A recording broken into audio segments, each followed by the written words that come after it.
Hi hello beautiful souls. நான் என் வாழ்க்கையை மகிழ்ச்சியாகவும் சூப்பராகவும் செம்மையாகவும் ஒவ்வொரு நாளும் ஒவ்வொரு நொடியும் அழகாக கொண்டாடி கொண்டிருக்கிறேன் அப்படிங்கிற பதிவை கண்டிப்பாக போடுங்க. இன்றைக்கி என்ன விஷயம் பார்க்க போகிறோம் அப்படின்னா, இது ஜென்ரல் ரீடிங் தான். எல்லாருக்கும் ஒத்து போகணுங்கிற அவசியம் இல்லை. ஒத்து போகிறவங்க எடுத்துக்கோங்க, ஒத்து போகாதவங்க வேறு ரீடிங் பாருங்கள். பர்சனல் ரீடிங் வேணும்னா டிஸ்கிரிப்ஷனில் நம்பர் கொடுக்குறேன்.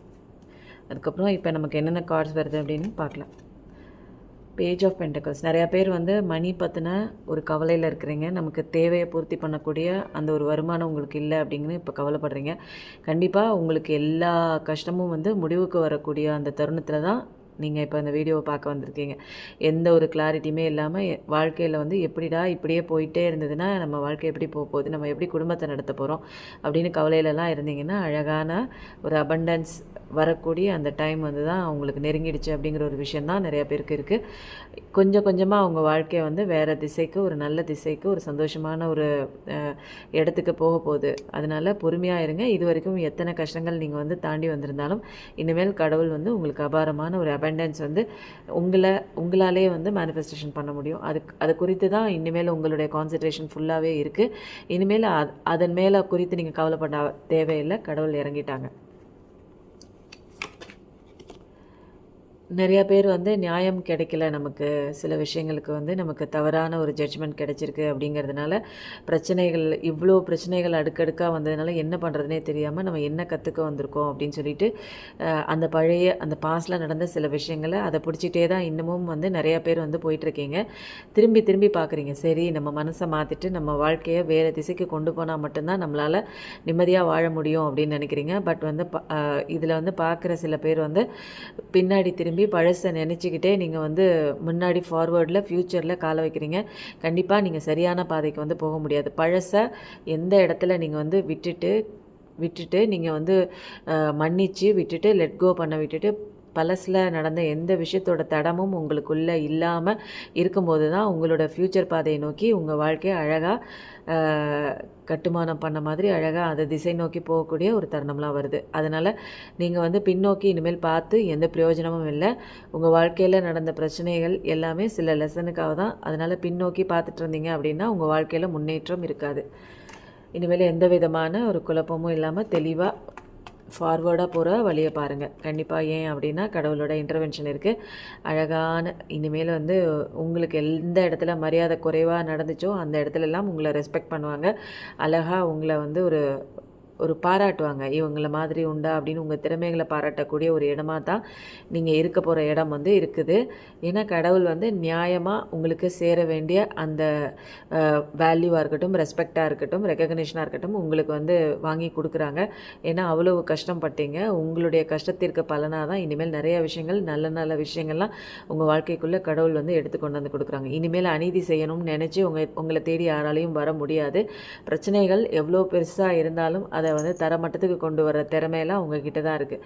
முன்ன மாதிரி அழுதுட்டு ஒரே இடத்துல உட்காராமல் கடவுள் வந்துட்டாங்க. இனிமேல் உங்களுக்கான பவரில் நீங்கள் நிற்கணும், உங்களோட ட்ரூ ஃபார்ம் தெரிஞ்சு நீங்கள் நிற்கணும் அப்படிங்கிறதுக்காக கடவுள் உள்ளே வந்துட்டாங்க. இதெல்லாம் நீங்கள் உங்களோட இன்னர் ஒர்க்லாம் நீங்கள் அழகாக பண்ணும்போது உங்கள் பிரச்சனைகள்லாம் சரி வரப்பட்டு நீங்கள் அழகான ஒரு குடும்பத்துக்கு ஏற்ற அந்த ஒரு குடும்ப சூழலுக்கு ஏற்பதாக நீங்கள் உங்களுடைய தலைமை பொறுப்பு உங்கள் குடும்பத்தில் இருக்கும். நீங்கள் தான் தலைமையேற்று நடத்துகிற மாதிரி இருக்கும் உங்கள் குடும்பத்தை. ஏன்னா டிவைன் உங்களை அவ்வளோ தூரத்துக்கு ஆக்சஸ் பண்ணுறாரு. இனிமேல் நல்ல நல்ல விஷயங்கள் உங்கள் வாழ்க்கைக்குள்ளே வருது. நான் இன்றைக்கி ஒரு 20 மினிட்ஸ் ரீடிங் கொடுக்குறேன். இன்றைக்கி எப்படி இருக்குதுன்னு நீங்கள் சொல்லுங்கள், உங்கள் கமெண்ட்டில் போடுங்க கண்டிப்பாக. ஏன் அப்படின்னா எனக்கு ஒரு 45 மினிட்ஸ் இல்லை 1 ஹவர் கொடுத்து எனக்கு அப்படியே பழகிடுச்சு. ஏன்னா ஃபுல் அண்ட் ஃபுல் நான் அது குறித்த உங்கள் எனர்ஜி குறித்தும் அதுலேருந்து வெளியில் வரதுக்கு உண்டான எல்லா கைடன்ஸோடையும், ஏஞ்சல் கைடன்ஸோடையும் அதை ரிலேட் பண்ணுற நிறையா விஷயங்கள் உங்களுக்கு மோட்டிவேஷனாக கொடுக்குறேன். ஆனால் நிறையா பேர் இது புரிஞ்சிக்க முடியுதா இந்த விஷயங்களை, இல்லை என்னுடைய இந்த காணொலி நீளமாக போகுதா அப்படிங்கிற விஷயம் எனக்கு தெரியணும். அதனால் இது 20 மினிட்ஸோடு நான் இதை கட் பண்ணிடுவேன். இந்த 20 மினிட்ஸ்க்குள்ளே உங்களால் என்ன புரிஞ்சிக்க முடியுது அல்லது புரிஞ்சிக்க முடியுதா இல்லையா, உங்களோட சஜஷன் என்னன்னு கண்டிப்பாக கமெண்ட்டில் போடுங்க. அடுத்த கார்டு நிறைய பேருக்கு கடவுள் ஆஃபர் கொடுக்குறாங்க. ஏன்னா பழைய காதலில் நீங்கள் வந்து நிறைய பாடம் வந்து கற்றுக்கிட்டீங்க. வேணவே வேணாம், கையை இறுக கட்டிக்கிட்டு எனக்கு இனிமேல் எதுவுமே வேணாம் வாழ்க்கையில், நான் இப்படியே என்னை ஆள விட்டால் போதும் அப்படிங்கிற மாதிரி தான் இருக்கீங்க. எனக்கு நிம்மதி மட்டும் கிடைச்சா போதும், வேறு எந்த கடவுள் கொடுக்குற எந்த ஆஃபர், புதுசாக கொடுக்குற எந்த ஆஃபருமே எனக்கு வேணாம், முன்னாடியே கடவுள் எடுத்து வச்சுருக்க ஆஃபரும் வேணாம், எனக்கு எதுவுமே வேணாம், என்னை விட்டுருங்க அப்படிங்கிற ஒரு சுச்சுவேஷனில் தான் நிறைய பேர் இருக்கீங்க. எனக்கு எந்த வாழ்க்கையும் வேணாம், எந்த வாய்ப்புமே வேணாம், நான் வாழவே எனக்கு பிடிக்கல, யாருமே என்னை தொந்தரவு பண்ணாமல் செவனேன்னு இருந்தீங்கன்னா நான் பேசாமல் சைலண்ட்டாக எனக்குள்ளே நான் இருந்துக்குவேன் அப்படின்னு சுற்றி எவ்வளோ பேர் உங்களை வந்து ஃபோக்கஸ் பண்ண வச்சாலும், ஆனால் வந்து நீங்கள் வந்து என்ன பண்ணுறீங்க, நான் வந்து எனக்கு என்ன பிடிக்குமோ நான் அதை பண்ணிட்டு போயிடுறேன், எனக்கு இதுதான் நிம்மதியாக இருக்குது அப்படின்னு சொல்லி எதையுமே வாங்கலை. நிறைய பேர் மெடிடேஷனுக்குள்ளே வரீங்க, ஏன்னா குழப்பமான ஒரு சுச்சுவேஷன் தான். 4444 பார்க்குறவங்களாம் இருப்பீங்க. கடவுள் வந்து உங்களுக்கு பக்கத்தில் தான் நிற்கிறாங்க, உங்கள் கிட்ட தான் வந்து நிறையா விஷயங்கள் ஆஃபராக அவங்களுக்கு கொடுக்குறாங்க. ஆனால் வந்து என்ன காரணம்னு தெரில, நீங்கள் வந்து அதை வந்து கை நீட்டி வாங்க மாட்டேங்கிறீங்க. தெளிவே இல்லை உங்கள் வாழ்க்கையில். எனக்கு வந்து வேண்டாம், எனக்கு தெளிவும் வேணாம், வாழ்க்கையில் ஆஃபரும் வேணாம், என்னை வந்து விட்டுருங்க அப்படியே அப்படின்னு சொல்லி நிறைய பேர் வந்து அந்த ஒரு சுச்சுவேஷனில் தான் இருக்கீங்க. இப்போ வந்து என்ன கார்டு வந்திருக்கு அப்படின்னா, அப்படி தான் நீங்கள் இருக்கீங்க இப்போது. எனக்கு எதுவுமே வேணாம், உங்களுக்கு கடவுள் வந்து அழகழகான ஒரு கெரியரில் இம்ப்ரூவ்மெண்ட் இருக்குது, உங்களுடைய வாழ்க்கையை புரட்டி போடுற மாதிரி நிறைய நல்ல நல்ல விஷயங்கள்லாம் இருக்குது. பட் வந்து எல்லாரும் ஊரார் என்னென்ன சொல்லுவாங்களோ, ஏச்சுக்கள் பேச்சுக்கள், இது மற்றவங்களுக்காக வந்து நீங்கள் என்ன பண்ணுறீங்க, அவங்க இதை சொல்லுவாங்க, இவங்க இதை சொல்லுவாங்க அப்படின்னு சொல்லிட்டு உங்கள் வாழ்க்கையை பாதி நேரம் வந்து வாழாமலே விட்டுட்டீங்க. இது இல்லாமல் நீங்கள் நினச்ச விஷயம் இப்போ கிடைக்காததுனால நம்மளுக்கு வந்து வாழ்க்கையை வெறுத்த சுச்சுவேஷனில் அப்படியே வந்து தள்ளாடிக்கிட்டு எனக்கு எதுவுமே வேணாம் அப்படிங்கிற மாதிரி தான். அப்போ வந்து எனக்கு பிரச்சனை வந்து என்னால் நிம்மதியாக இருக்க முடியல, எனக்கு பிரச்சனையும் வேணாம், நான் ஆசைப்படவும் வேணாம், எனக்கு எதுவுமே வேணாங்கிறதுனால நிறைய பேர் வந்து அப்படியே தலை குனிஞ்சு போகிறீங்க. எதையுமே நிமிர்ந்து நீங்கள் பார்க்கவே இல்லை. கடவுள் உங்களுக்கு வச்சுருக்க அந்த பொக்கிஷத்தை நீங்கள் தலை நிமிர்ந்து பார்க்கல. ஏதோ வந்து வாழ்க்கையில் நமக்கு வந்து கையும் காலும் உடைஞ்சு போன மாதிரி ஒரு ஒரு முடவனை போல் உங்கள் வாழ்க்கையில் வந்து உங்கள் நம்பிக்கை இல்லாமல் கம்பு ஊனி நடந்து போகிற மாதிரி தான் இருக்குது. அந்த மாதிரி தான் இருக்குது உங்கள் வாழ்க்கையில், உங்கள் வாழ்க்கை பயணம். இதில் வந்து பாதி பேருக்கு மேலே கிரிட்டிசிசம் வேறு பண்ணுறாங்க. நிறைய பேர் நம்ம வாழ்க்கையில் வருவாங்கங்க கிரிட்டிசிசம் பண்ணுறதுக்கு. என்னோட ஒரு சப்ஸ்கிரைபர் கூட ஒரு சூப்பரான ஒரு வேல்யூபிளான ஒரு சப்ஸ்கிரைபர் தான் அவங்க. எப்படி நான் சொல்கிறேன் அப்படின்னா, எனக்கு வந்து வந்திருக்க கமெண்ட் எல்லாமே வந்து ஒரு பாசிட்டிவாக தான் வந்திருக்கு. உங்களோட கார்டில் வந்து ஃபுல் ரீடிங் போடுங்க நீங்கள், அப்போ தான் எனக்கு வந்து நீளமாக நீங்கள் போடும்போது எனக்கு வந்து புரிஞ்சிக்க முடியுது. நிறைய பேருக்கு ஒரு தடவைக்கு 2 தடவை நம்ம வந்து ஒரு விஷயத்தை நம்ம படித்து சொல்லும்போது அவங்களுடைய கரண்ட்டில் அவங்க என்ன பண்ணிகிட்ருக்காங்க, அதுலேருந்து எப்படி வெளியில் வர்றதுக்கு உண்டான அந்த ஒரு விஷயத்தை நான் சொல்கிறேன். நிறைய பேர் என்ன சொல்கிறாங்க, கார்டில் இருக்கிற விஷயத்தை அப்படியே படித்து சொல்கிறாங்க, இந்த விஷயத்தை சொல்கிறதுக்கு வந்து நம்மளே வந்து கார்டு வாங்கி படிச்சுக்கலாமே அப்படின்னு. யார் வேணான்னு சொன்னால் கார்டு வாங்கி படித்து பாருங்கள். உங்களுக்கு வந்து கடவுளோட டவுன்லோட் இல்லைன்னா படிக்க உங்களுக்கு ஃபஸ்ட்டு புரியாது, மற்றவங்களுக்கும் புரிய வைக்க முடியாது. இந்த கார்டில் எதுவுமே எழுதலை, கார்டை வாங்கி படிக்கிற அளவுக்கு எனக்கு அதை அப்படியே வந்து ஒப்பிக்கிற அளவுக்கு எனக்கு இல்லை. கார்டும் நானும் ஒரே மாதிரி ஒரு வைப்ரேஷனில் இருக்கும்போது தான் உங்களோட எனர்ஜி என்னால் எடுக்க முடியும். கண்டிப்பாக சொல்கிறவங்க 1000 சொல்லுவாங்க, அது வந்து என்னோடய வேல்யூபிளான ஒரு கஸ்டமர் தான். என்னால் எந்த கார்ட்லேயுமே என்னோட கடவுளோட அந்த எனர்ஜியை எடுக்க முடியும்னு ப்ரூவ் பண்ணுறதுக்காக, அவங்களுக்கு ப்ரூவ் பண்ணுங்கிற அவசியம் எனக்கு இல்லை. ஏன்னா நம்மளை சுற்றி நிறையா பேர் வந்து நம்மளை டிமோட்டிவேட் பண்ணுறதுக்காக ஏன்னா நம்ம வளர்ந்துட்டு இருக்கும்போது தான் ஒரு விஷயம் வந்து நிறைய கிரிட்டிசிசம் ஆகுதுன்னா நம்ம சந்தோஷமாக ஏற்றுக்கணும். இந்த விஷயத்துக்கெல்லாம் நம்ம வந்து காது கொடுத்து நின்றுட்டோம் அப்படின்னு வச்சுக்கோங்களேன், நம்ம வந்து உயரத்துக்கே போக முடியாது. இது ஒரு சின்ன எக்ஸாம்பிளுக்காக தான் நான் இதை வந்து உங்ககிட்ட சொல்கிறேன். நான் ஹர்ட் ஆகியோ அதனால் வந்து நான் வந்து எக்ஸாம்பிளாக நான் சொல்லலை. என்ன மாதிரி நிறைய பேர் உங்கள் வாழ்க்கையிலும் நீங்கள் நல்லா இருந்தாலும் உங்களை கிரிட்டிசைஸ் பண்ணுவாங்க, கீழே இறங்கி மோசமான சுச்சுவேஷன் போனாலும் கிரிட்டிசைஸ் பண்ணுவாங்க. அவங்களுக்கு ஒரு காரணமே இல்லைங்க, அடுத்தவங்களை பற்றி பேசுகிறது தான் அவங்களுக்கு ஒரு பொழுதுபோக்கே. ஒரு 10 நிமிஷம் பேசுவாங்களா, ஒரு 1/4 மணி நேரம் பேசுவாங்களா, அவங்க வாழ்க்கையில் நீங்கள் ஒரு 10 நிமிஷம் 1/4 மணி நேரம் அவங்க வந்து மென்று திங்கிற அவுல் மாதிரிங்க. அதுக்காக அவங்களுக்கு பயந்துக்கிட்டு மற்றவங்களுக்கு பயந்துட்டு உங்கள் வாழ்க்கையெல்லாம் தொலைச்சிடாதீங்க. அவங்க என்ன சொல்லுவாங்களோ, இவங்க என்ன சொல்லுவாங்களோ, அதனால் நரக வேதனையை அனுபவிச்சுட்டு இருக்காதீங்க. ஒரு ஸ்டெப் ஃபார்வர்ட் ஆகி வாங்க. உங்களுக்கு இந்த வாழ்க்கை தேவைப்படுதா, இந்த மோசமான வாழ்க்கையில் நீங்கள் இருக்கணுமா அப்படின்னு யோசனை பண்ணுங்க. உங்களோட இன்ட்யூஷனில் கேளுங்க. நல்ல தெளிவான ஒரு முடிவெடுத்து தேவையில்லைன்னு எந்த இடத்துல முடிவு பண்ணுறீங்களோ அந்த இடத்துலேருந்து தைரியமாக கடவுளை பிடிச்சிட்டு கடவுளை வேண்டிக்கிட்டு வெளியில் வந்துடுங்க. அங்கேருந்து உங்கள் லைஃப் வந்து கம்ஃபர்ட் ஜோனில் விட்டு நீங்கள் வெளியில் வரும்போது உங்கள் லைஃப் அழகான லைஃப் வந்து ஸ்டார்ட் ஆகுதுங்க. எதை குறித்தும் நீங்கள் கவலைப்படாதீங்க. இன்றைக்கி நீங்கள் நல்லா இருந்தாலும் அதுக்கும் வந்து ஒரு கிரிட்டிசிசம் பண்ண போகிறாங்க. உங்கள் வாழ்க்கை மோசமாக போனாலும் அதுக்கும் உண்டு. அவங்க சொல்கிறத நிறுத்த மாட்டாங்க. நிறைய பேர் கல்யாணம் குறித்து பார்த்துட்டு இருந்தீங்கன்னா கண்டிப்பாக கல்யாணம் இருக்குது. ஒரு நிறைய பேர் வந்து ஞானத்தோடு வரீங்க, ஒரு தெளிவான ஒரு புரிதல் வந்துச்சு வாழ்க்கையை குறித்து. நிறைய பேர் வந்து கடவுளோட அந்த ஸ்பிரிச்சுவாலிட்டி பாதைக்குள்ளே வந்துட்டீங்க. ஒரு அவேக்கனிங் உங்களுக்கு நிறையவே கிடச்சிருக்கு. ஏன்னா பட்ட வலி அப்படி ஒரு ஃபுல்ஃபில்டான ஒரு வாழ்க்கைக்குள்ளே எப்படி நம்ம வாழணும் அப்படிங்கிற நிறைய விதமான பாடங்கள்லாம் கற்றுக்கிட்டாச்சு. நிறைய அவேக்கனிங் இருக்குது. உங்களுக்கு வந்து இப்போ எந்த பூட்டை வந்து கரெக்டான சாவி போட்டு திறக்கணும் அப்படிங்கிற எல்லா விஷயமும் தெரியும். நம்ம எப்படி வாழணும், எப்படி வந்து சில விஷயங்களை வந்து மற்றவங்களை வந்து எப்படி ஹேண்டில் பண்ணுறது அப்படிங்கிற ஒரு டாக்டிக்ஸ் எல்லாமே தெரிஞ்சிருக்கு. இப்போதைக்கு உங்கள் வாழ்க்கையில் ஏதாவது ஒரு தேர்ட் பார்ட்டி சுச்சுவேஷன் இருக்குது, நோ காண்டாக்டில் இருக்கீங்க அப்படின்னா கண்டிப்பாக அதெல்லாம் விலகி ஒரு நல்ல ஒரு இணக்கமான ஒரு கல்யாணம் ஆகக்கூடிய ஒரு நல்ல ஒரு சூழ்நிலை தான் உங்கள் வாழ்க்கையில் வரப்போகுது. அதை எதை குறித்தும் நீங்கள் கவலைப்பட வேணாம்.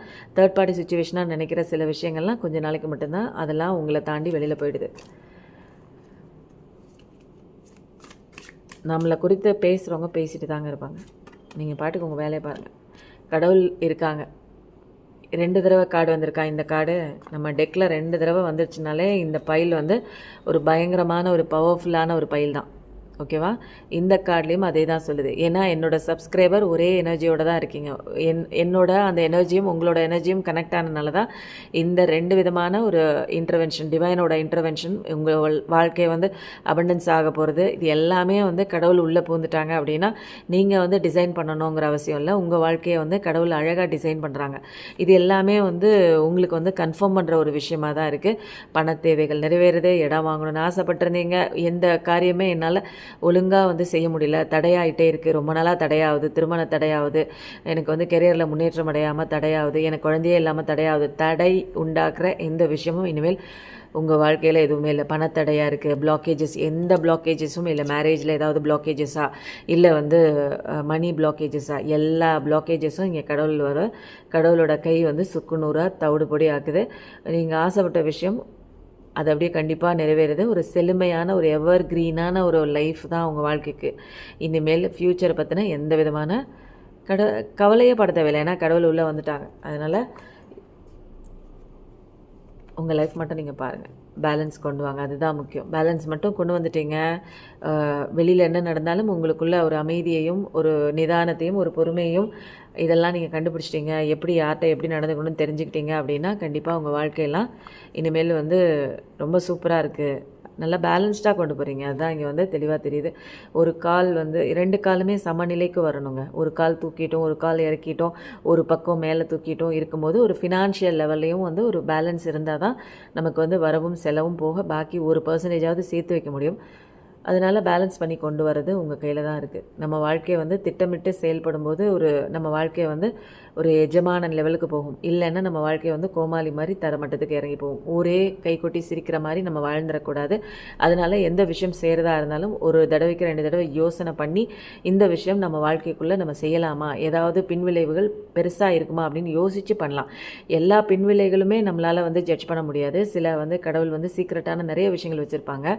அதையும் மீறி ஒரு நமக்கு கஷ்டம் வருது, நமக்கு பின்னடைவு வருது, நம்மளால் ஜெயிக்க முடியலன்னா அதெல்லாம் வந்து டிவைனோட அது வந்து பர்பஸ். சில விஷயங்களுக்காக நடக்கிற விஷயம், அதையும் வந்து நம்ம கடவுள்கிட்டே தான் நம்ம ஒப்படைக்க போகிறோம். அடுத்த கார்டு என்ன வருது பார்க்கலாமா? உங்கள் கஷ்டங்களுக்கு பலன் கண்டிப்பாக இருக்குது. எதையுமே வந்து பணத்தேவை இந்த கார்டில் மோஸ்ட்லி வந்து எது வந்திருக்கு அப்படின்னா கல்யாணம் குறித்து கேட்டிங்கன்னா கல்யாணம் நடக்குது. பணத்தேவை தான் எனக்கு ரொம்ப தெரியுது. கேட்ட இடத்துல கடன் வந்து கிடைக்கல அப்படிங்கிற மாதிரி. சில பேருக்கு வந்து நியாயம் கிடைக்கல, என் வாழ்க்கையில் நியாயம் கிடைக்கலங்கிறீங்க, அதுக்கு நியாயம் கிடைக்குது. நிறைய விஷயங்கள் வந்து நீங்கள் வந்து பின்னோக்கி போகிறதுனால தான் உங்களுக்கு நியாயம் கிடைக்கல. பின்னோக்கி போகாமல் வாழ்க்கையை வந்து கடவுள் கொடுக்குற அந்த பாதையை திரும்பி பார்க்கும்போதும் கண்ணை திறந்து பார்க்கும்போதும் உங்கள் வாழ்க்கை அழகாக இருக்குது. கல்யாணம் குறித்து கேட்டிங்கன்னா கல்யாணம் இருக்குது. கெரியரில் இம்ப்ரூவ்மெண்ட் இருக்குன்னா கண்டிப்பாக இருக்குது. கெரியரில் இம்ப்ரூவ்மெண்ட் வரணும்னா உங்களுக்குள்ள பேலன்ஸ் கொண்டு வாங்க. உங்கள் வாழ்க்கையில் வந்து ஜஸ்டிஸ் கிடைக்கணும்னா நீங்கள் பாஸ்ட்டை திரும்பி பார்க்காம லெட் கோ பண்ணுங்கள். உங்கள் வாழ்க்கையில் வந்து நல்ல ஒரு காதல் உள்ளே வரணும் அப்படின்னா அந்த பழைய காதல் இருந்த சுவடு தவடு பொடி அதெல்லாம் தவிடு பொடி பண்ணிடுங்க. அந்த பழைய காதல் இருந்த சுவடே உங்களுக்குள்ளே இருக்கக்கூடாது. அப்படி நீங்கள் இருக்கும்போது தான் உங்களை செல்ஃப் லவ் பண்ணும்போது தான் புதிய காதல் வந்து உங்களை தேடி வருது. அதனால் 3 விஷயங்களுக்கு உண்டான அத்தனை பதிலும் வந்து இதில் கிடைச்சிருது. கடவுளோட ஃபுல் கைடன்ஸ் இருக்குது, ஃபுல் சப்போர்ட்டு தான் உங்களுக்கு இது வரைக்கும் வந்து உங்களை வழிநடத்தி செல்லுது. நிறையா உங்களை சுற்றி நிறையா விஷயங்கள் எது சூஸ் பண்ணணும்னு தெரியாமல் முழிச்சிட்டு இருக்கீங்க. அது வந்து ஒரு பிஸ்னஸ் விஷயத்துலேயும் நம்ம இதை பண்ணால் நல்லாயிருக்குமா, நமக்கு வந்து சேஃப்டியாக பண்ணலாமா, நம்ம வந்து இந்த விஷயம் பண்ணி நமக்கு ஏதாவது லாஸ் ஆகிட போகுது, நம்ம இருக்கிற கொஞ்சம் நெஞ்சம் பணத்தை வச்சு சிவனேன்னு இருக்கிற வர்ற வருமானமே போதும் நமக்கு அப்படிங்கிற நிறையா பேர் வந்து அந்த ஒரு ஞான புரிதலுக்கும் வந்திருக்கீங்க. நிறையா பேர் வந்து ஒன்றும் தெரியாமல் பார்க்குறதெல்லாம் வந்து உண்மை அப்படின்னு சொல்லி சில மாயான திங்ஸ் பின்னாடி போய் நிறைய பாடங்களும் கற்றுட்ருக்கீங்க. இங்கே வந்து ஒரு 3D வேர்ல்டில் வந்து நம்ம கற்றுக்க வேண்டிய பாடம் நிறையா இருக்குது. பொறுமையாக இருந்து நீங்கள் வந்து ஒவ்வொரு விஷயங்களையும் அனலைஸ் பண்ணும்போது உங்களுக்கான ஒரு தெளிவான ஒரு அழகான வந்து ஒரு கைடன்ஸ் வந்து கண்டிப்பாக கிடைக்குது. இதுக்கப்புறம் கார்ட்ஸ் போதும். அதுக்கப்புறம் கடவுளோட கைடன்ஸ் என்னங்கிறத வந்து நம்ம பார்த்துட்டு இந்த ரீடிங் வந்து எண்ட் பண்ணிக்கலாம். இது வந்து ஒரு 20 மினிட்ஸ் ரீடிங்காக தான் இருக்க போது. நான் சொன்ன விஷயங்கள் யார் யாருக்கு போய் சேரணுமோ கண்டிப்பாக போய் சேரும். ரிமெம்பர், ஞாபகம் வச்சுக்கோங்க. சில பாயிண்ட்ஸ்லாம் கடவுள் உங்களுக்கு எடுத்து சொன்னதெல்லாம் மறந்துடாமல் ஞாபகம் வச்சுக்கோங்க. அந்த பாயிண்ட்ஸ் நீங்கள் உங்கள் லைஃப்பில் வந்து நீங்கள் இம்ப்ளிமெண்ட் பண்ணும்போது உங்களுக்கு சக்ஸஸான லைஃப் கடவுள் வந்து எல்லாமே ரெடியாக இருக்குது. நீங்கள் தான் ரெடி இல்லை. திங்ஸை ரஷ் பண்ணாதீங்க. இது நேற்றுக்கும் இதே கார்டு தான் வந்தது. எல்லா விஷயத்தையும் எல்லாமே உடனே நடக்கணும்னு நினைக்கிறீங்க. எல்லாத்துக்குமே வந்து டிவைன் பிளான் பண்ணி அது வந்து நடக்கக்கூடிய டைமிங்கில் தான் நடக்கும். அதே எனர்ஜி வருது பார்த்தீங்களா? ஏன்னா என்னோடய எனர்ஜியும் உங்களோட எனர்ஜியும் வந்து கனெக்ட் ஆகிருக்கு அப்படின்னா நிறையா பேர் கன்ஃபியூஷனில் இருக்கீங்க. எனக்கு வந்து இப்படிப்பட்ட வாழ்க்கை வந்து இருக்குமா, இல்லை வந்து வந்துட்டு போயிடுமா, இல்லை பழசு மாதிரியே நான் கஷ்டப்பட்டுட்டே இருக்கணுமா அப்படின்னு பயத்தில் குழப்பத்தில் ஒரு தடவைக்கு 2 தடவை நீங்கள் யோசிச்சுட்டே இருக்கீங்க. இது நமக்கான காதலானும் தெரியல. இந்த வாழ்க்கை வந்து நம்மளை எப்போ பார்த்தாலும் இப்படியே தான் வச்சுருக்குமா, இந்த போராட்டத்திலே நம்ம இருக்கணுமா, கணவன் மனைவி சண்டைக்குள்ளே இருக்கணுமா, நமக்கு ஒரு விடிவு காலம் வராது, ஏதாவது ஒன்று குறித்து நீங்கள் கவலைப்பட்டே இருக்கீங்க. படிக்கிற மாணவர்கள் வந்து ஒரு கன்ஃபியூஷன் ஸ்டேட்டில் படித்ததெல்லாம் மறக்கிறீங்க. ஏன்னா நிறையா ஒரு டிஸ்ட்ராக்ஷன்ஸ் இருக்குது. படிக்கிற மாணவர்கள் பார்த்தீங்க அப்படின்னா உங்களுக்கு கன்ஃபியூஷன் இருக்குது. உங்கள் வாழ்க்கையை குறித்தின கன்ஃபியூஷன், பயம், ஃபியர்லாம் இருக்கிறதுனால நீங்கள் படித்த விஷயங்கள் நிறையா வந்து மறக்கிறீங்க. கான்ஃபிடென்ட் கொண்டு வாங்க உங்கள் வாழ்க்கைக்குள்ளே. கான்ஃபிடென்ட்டுன்னு சொன்ன உடனே ஹோப் வந்துடுச்சு பாருங்கள். நம்பிக்கை கொண்டு வாங்க. உங்கள் வாழ்க்கையை நல்லபடியாக ஆகும்னு ஒரு ஹோப், நம்பிக்கை இல்லை அப்படின்னா கண்டிப்பாக வேறு யார் வந்து உங்கள் வாழ்க்கையை சரி பண்ண முடியும்? எல்லாமே கரெக்டான டயத்தில் உங்களுக்கு அழகான நல்ல விஷயங்கள்லாம் உங்கள் வாழ்க்கைக்குள்ளே வருது. அதனால் இனிமேல் வந்து அதுவான்லாம் பயப்பட தேவையில்லை. உங்களுக்கு வர வேண்டிய விஷயம் கண்டிப்பாக உங்களை தேடி தான் வந்து கொண்டிருக்கு. வந்துருச்சுன்னு நினச்சிக்கோங்க. இன்னர் ஸ்ட்ரென்த், உங்களோட இன்னர் ஸ்ட்ரென்த் தான் வந்து ரொம்ப முக்கியம். மைண்டு, பாடி அண்ட் சோல் நல்லா அலைன் பண்ணி உங்களை இன்னரில் நீங்கள் ஸ்ட்ரென்த்தாக வச்சுக்கும்போது வெளியில் நடக்கிற அத்தனை விஷயங்களும், மனப்போராட்டங்களும் உங்களுக்கு வந்து எதுவுமே பெருசாக இருக்காது. வெளியில் நடக்கிற அத்தனை விஷயங்களும் உள்ள ரிஃப்ளெக்ஷன் தான். இன்னரில் வந்து நீங்கள் வந்து உங்களுடைய அந்த பவரில் நில்லுங்க. உங்களுடைய அந்த ஸ்ட்ரென்த் என்னன்னு தெரிஞ்சுக்கிட்டு நீங்கள் உங்களுக்கான ஒரு டைமிங் வந்து கொடுத்து இருக்கும்போது, மேனிஃபெஸ்டேஷன் நீங்கள் பண்ணும்போது உங்கள் வாழ்க்கை அழகானதாக வந்து மாறப்போகுது. கண்டிப்பாக சூப்பரான ஒரு கார்டு தான். உங்களுடைய செல்ஃப் ஒர்த் என்னங்கிறத நீங்கள் தான் டிசைட் பண்ணணும். மற்றவங்க வந்து உனக்கு இவ்வளோ தான் வரும், உன்னால் இதுக்கு மேலே பண்ண முடியாது அப்படின்னு சொன்னாங்கன்னா அது வந்து உங்களுக்கான ஒரு விஷயம் கிடையாது. அது அவங்களுக்கு என்ன வருங்கிறது அவங்களுக்கு தெரியும். உங்களுக்கு என்ன வரும் அப்படிங்கிறது அவங்களுக்கு எப்படி தெரியும்? அதனால் உங்கள் வாழ்க்கையும் உங்கள் ஒர்த்தையும் அவங்க கையில் கொடுத்து எழுத வைக்கிற அந்த டியூட்டியை வந்து நீ கொடுக்காதீங்க. அவங்க ஒன்றும் பிரம்மன் கிடையாது. உங்கள் வாழ்க்கையை தலையெழுத்த மாற்றுறதுக்கு நீங்கள் மட்டும்தான் பிரம்மன். அதனால் மற்றவங்க பேச்சை வந்து கேளுங்க. ஆனால் மற்றவங்க உங்கள் வாழ்க்கைக்குள்ளே புகுந்து அவங்க வந்து டாமினேட் பண்ணுறதுக்கு அலோவ் பண்ணாதீங்க. டிசைர், உங்கள் விருப்பமெல்லாம் கண்டிப்பாக விஷ் ஃபுல்ஃபில்மெண்ட் கார்டில் வந்த மாதிரி உங்கள் டிசைர் கண்டிப்பாக எல்லாமே வந்து நடக்க ஆரம்பிக்குது. கூடிய விரைவில் நீங்கள் ஆசைப்பட்ட வாழ்க்கை உங்கள் கைக்கு வந்து சேரப்போகுது. இதில் வந்து ஒரே ஒரு கார்டு எடுத்துக்கிறேன். பி ரெடியாக இருந்துக்கோங்க. நீங்கள் ரெடி இல்லை அப்படின்னா கடவுள் வந்து அப்படியே வேகமாக வருவாங்க உங்கள் கையில் கொடுக்கறதுக்கு. அப்படியே கொடுத்துட்டே போவாங்க. நிறைய பேருக்கு கொடுக்கணும்ல நிறைய நல்ல விஷயங்கள்லாம். அதனால் வேகமாக அவர் கீழே இறங்கி வரும்போது யாரெல்லாம் வந்து அதை வாங்கிக்கக்கூடிய ஒரு ஸ்டேட்டில் இருக்காங்களோ, கடவுளோட அந்த ஒரு பொக்கிஷத்தை வாங்கிக்கக்கூடிய ஒரு ஸ்டேட்டில் இருக்காங்களோ அவங்களாம் வந்து இதெல்லாம் பிடிச்சிக்குவாங்க. வாங்கிக்க முடியாத ஒரு கன்ஃபியூஷன் ஸ்டேட்டில் ஃபியரில் இருந்தாங்கன்னா அவங்கெல்லாம் அப்படியே அதே இதில் தான் இருப்பாங்க. அடுத்த சைக்கிள் எப்போ டிவைன் டைம் வருதோ அந்த டைம் மட்டும் தான் திரும்ப கடவுள் வருவார். அந்த டைமில் தான் நீங்கள் வந்து எதிர்பார்க்க முடியும். அது வரைக்கும் நீங்கள் வந்து இப்படியே தான் இருக்க முடியும். உங்களோட எல்லா சுச்சுவேஷன்லேயுமே கடவுள் இருக்காங்க. அதுதான் எனர்ஜி கார்ட்லேயும் வந்தது. நீங்கள் எதை குறித்தும் நீங்கள் வந்து கவலை பண்ணணுங்கிற அவசியம் இல்லை. ஏன்னா கடவுள் தான் உங்களை இயக்கிட்டு இருக்காரு. கடவுள் தான் உங்கள் கூடவே இருக்காங்க. பிரச்சனைகளை தாண்டது நீங்கள் கிடையாது. கடவுள் தான் வந்து நிறைய ஸ்ட்ரென்த்து கொடுத்து உங்களை வந்து உங்கள் பவரில் நிற்க வைக்கிறார் அவர். அவ்வளோதான். இதுக்கு மேலே வந்து வேறு எதுவும் இல்லை, எடுக்கிறதுக்கு ஒன்றும் இல்லை. அடுத்தது வந்து என்ன பார்க்கலாம் அப்படின்னா காளிமா கார்ட்ஸ்லேருந்து ஒரே ஒரு கார்டு மட்டும் நம்ம எடுத்துக்கிறோம், வரமாக எடுத்துக்கிறோம். பகுலாமுகி அம்மா வந்திருக்காங்க. உங்களால் வந்து எந்த இடத்துல பேச முடியலையோ அந்த இடத்துல தைரியமாக பேசுகிறதுக்கு உண்டான எல்லா விதமான ஒரு பவரும் கொடுக்குறாங்க. எந்த இடத்துல அநீதியாக உங்களை பற்றி குறை சொல்கிறாங்களோ அவங்க நாக்கை வெட்டி போட்டுருவாங்க. அதனால் எதை குறித்தும் நீங்கள் கவலைப்படணுங்கிற அவசியமே இல்லை. எப்பயும் நல்லதே நினைங்க, கண்டிப்பாக உங்கள் வாழ்க்கையில் நல்லதே நடக்கும். தேங்க்யூ.